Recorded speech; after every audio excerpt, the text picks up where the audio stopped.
I missed 2 days of posting, and it's not because I quit. It's honestly because I was out cold calling other businesses. Sometimes there are things we have to do to keep the cash flowing, and as anybody who's been following, you know it's been pretty interesting in regards to sales revenue with the AI thing going on. So while the AI influencers were stabilizing, I was out there contacting businesses to create another source of income.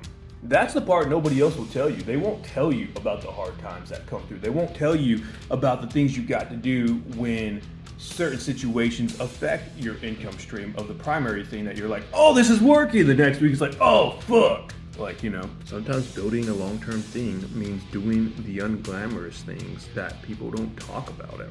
It's not forever. It's just a short time you've got to do it. And it's just so you can survive while you build the primary business you want to depend on.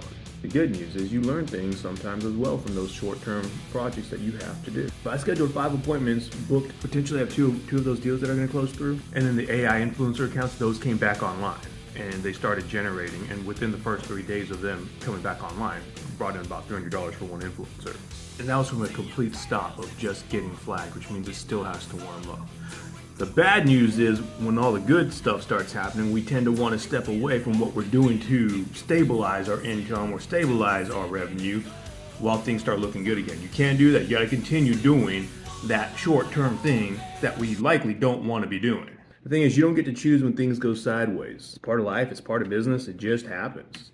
There's always going to be a day when something hits unexpectedly, and you just have to be willing to pivot, to solve a problem, to move forward. Or you can be like everybody else who just gets a problem, sits on the couch, kind of wonders why me, and they watch Netflix all day and get nowhere. You don't get to choose when things go sideways, but you do get to choose the thing you want to do when things do go sideways.